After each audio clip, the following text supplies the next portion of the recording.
Ou a gente reagir, do gelo poderia sobreviver no período Cretáceo, do Uruk. Vamos ver? O vilão mais icônico da franquia Era do Gelo, Rude, a Grande Fera Branca. A Grande Fera Branca.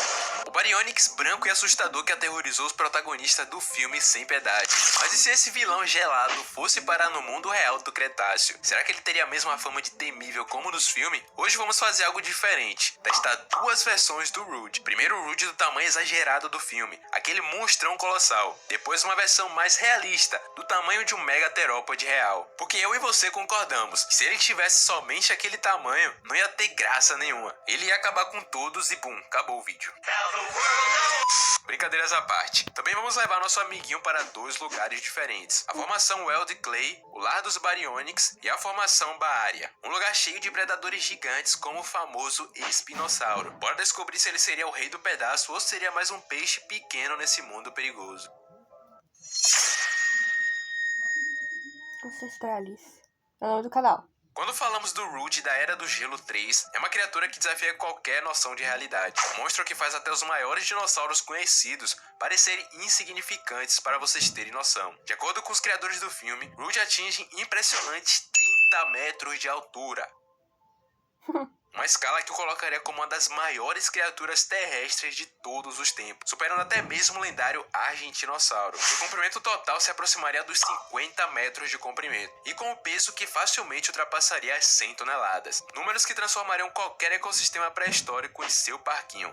Sua coloração branca, originalmente adaptada para as paisagens geladas da Era do Gelo, se tornaria uma das características distintivas nos ambientes do Cretáceo, fazendo ele parecer um fantasma da vegetação tropical. Seus dentes são capazes de rasgar árvores gigantescas como se fossem gravetos, e sua mandíbula poderia engolir um carro inteiro sem dificuldade. Nas cenas do filme, vemos Rude causando mini terremotos com cada passo, e perseguindo protagonistas com uma determinação sobrenatural que ignora fadiga, ferimentos ou lógica física. Seu metabolismo seria tão absurdo quanto seu tamanho, exigindo talvez toneladas de carne por dia para se sustentar, o que o transformaria em uma força de destruição em massa onde quer que fosse. Curiosamente, apesar de ser classificado como um Baryonyx, Rude exibe comportamento que nenhum dinossauro real teria e possui uma resistência a ferimentos que só elementos de desenho animado proporciona, características que o tornam menos um dinossauro e mais uma entidade. Essa versão gigantesca é sem dúvida uma criação puramente cinematográfica destinada a aterrorizar plateias. Não é uma criatura que poderia existir em um ecossistema real sem causar um colapso ambiental completo, mas é claro que hoje vamos ver o que ele poderia fazer no período Cretáceo.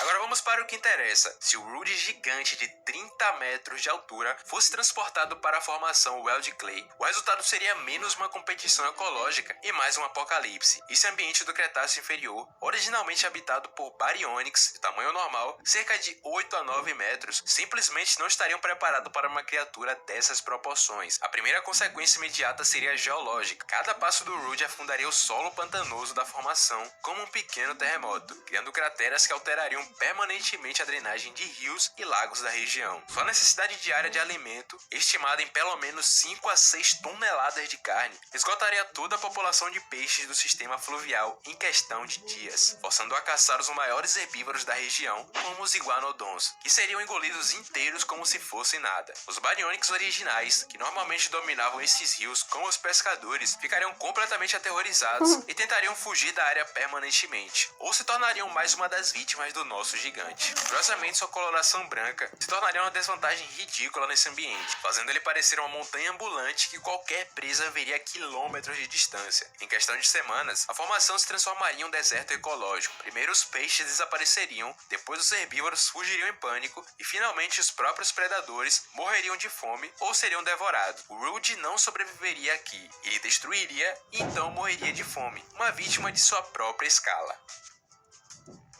Agora, se colocássemos o Rude em uma versão mais realista, ainda impressionantes, com mais ou menos seus 12 metros de comprimento, a formação Weld Clay teria uma história completamente diferente. Aqui nosso Baryonyx branco teria que enfrentar desafio muito mais terra a terra do que sua versão gigante. A primeira grande mudança seria a competição direta com seus primos Baryonyx de tamanho normal. Esses predadores locais, acostumados a dominar os rios e pântanos da região, talvez não recebessem bem um intruso maior e diferente, mesmo que fossem da mesma espécie, especialmente especialmente com uma coloração branca tão chamativa. Rude teria que provar rapidamente seu valor, através de demonstrações de força ou inteligência superior. Sua dieta não interferiria na dieta dos Baryonyx nativos, pois vimos que ele não tem uma preferência por peixes. Isso seria um ponto a seu favor, evitar conflitos diretos por recursos, pelo menos inicialmente. No entanto, sua cor branca se tornaria uma espada de dois gumes, enquanto nas neves ele seria uma camuflagem perfeita. Aqui nesse ambiente do Cretáceo inferior, Rude se destacaria facilmente. Presas como os iguanodons poderiam spotá-los a centenas de metros de distância, arruinando qualquer tentativa de emboscada.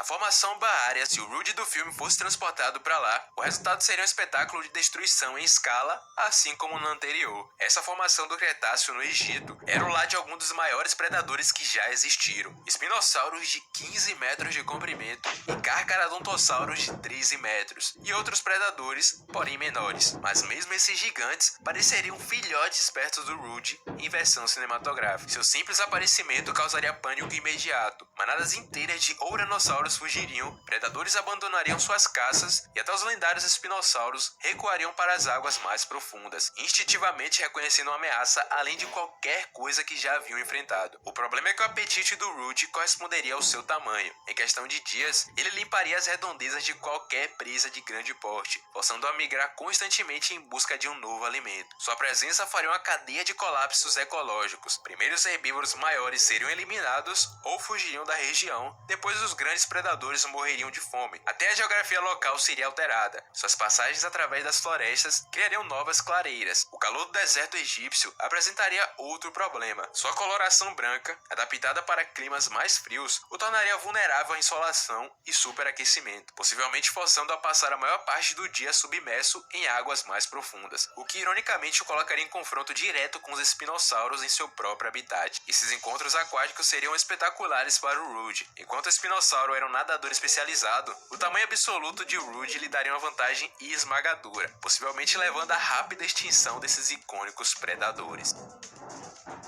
Agora, se transportássemos o Rude em sua versão realista nesse ambiente infernal do Cretáceo, nosso Baryonyx branco não seria mais um predador dominante, e sim mais um competidor de grande porte em um cenário repleto de monstros. Logo de início, sua coloração branca se tornaria uma desvantagem, sempre, né? Coitado, né? Só porque ele veio faltando um pouco de melanina. Aqui nas planícies expostas e arenosas do norte da África, ele se destacaria facilmente, alertando presas e predadores da sua aproximação a quilômetros de distância. Os verdadeiros donos desse território, os espinossauros e Carcharodontossauros, não teriam nenhuma dificuldade em identificá-lo como um intruso. Rude precisaria adotar imediatamente uma estratégia de sobrevivência baseada em evasão e inteligência. Qualquer confronto direto com esses titãs ia dar uma briga boa. Vamos considerar que ele teria uma expertise em pesca, herdada de sua linhagem Baryonyx. Enquanto os grandes terópodes terrestres competiam por presas como os gigantescos Paralititans, Rude poderia se refugiar nos sistemas fluviais, focando em peixes e presas aquáticas menores. No entanto, até aqui ele encontraria uma competição feroz. Os próprios espinossauros eram pescadores especializados, e territórios aquáticos seriam defendidos agressivamente. Rude também poderia desenvolver padrões de caça noturno, usando a escuridão para compensar sua coloração chamativa e aproveitando que muitos dos grandes predadores eram predominantemente diurnos. Sua perseverança lendária, aquela mesma que vimos nas perseguições dos personagens do filme, se tornaria sua maior arma, permitindo-lhe persistir em caçadas onde outros desistiriam facilmente. Também as convivências com Baryasauros, terópodes de 10 metros, e os deltadromeus, corredores velozes de 8 metros, exigiria diplomacia predatória. Rude teria que aprender quando disputar carcaças e quando recuar estrategicamente. Seu tamanho de 12 metros lhe daria alguma autoridade sobre os predadores menores, mas qualquer ferimento em confrontos poderia ser fatal em um ambiente tão competitivo. Aos poucos, ele encontraria um nicho como oportunista. Sua sobrevivência dependeria de sua capacidade de ler o ambiente constantemente, evitando os verdadeiros gigantes enquanto explorava brechas ecológicas que eles ignoravam. No final, essa versão de Rude não dominaria a formação, mas poderia com sorte e inteligência conquistar um cantinho ali, uma lição de humildade para quem estava acostumado a ser o terror no seu universo. A jornada hipotética do Rude pelo Cretáceo nos revela uma verdade fundamental da paleontologia. O tamanho não é apenas uma questão de medida, mas um fator ecológico determinante que define completamente a relação de uma criatura com o seu ambiente. A versão gigante de 30 metros, apesar de seu poder aparentemente ilimitado, representava na realidade uma anomalia insustentável. Seu destino seria trágico e inevitável. Após um breve reinado de terror absoluto, ele morreria de fome. Já a versão mais realista, enfrentando os desafios imensos, possuía a flexibilidade e adaptabilidade necessárias para encontrar seu lugar no mundo pré-histórico. Não como um dominador, mas como um sobrevivente resiliente que transformava suas supostas desvantagens em ferramentas de sobrevivência. Mas e aí? Agora eu quero saber de você. Concorda com essa análise? Acha que faltou algum ponto importante? Deixa nos comentários. E se gostou, deixa seu like. Bom, gente, deixa o like no canal, também do Ancestrais e me ajuda a bater 50 inscritos, por favor. Então, só isso. Tchau!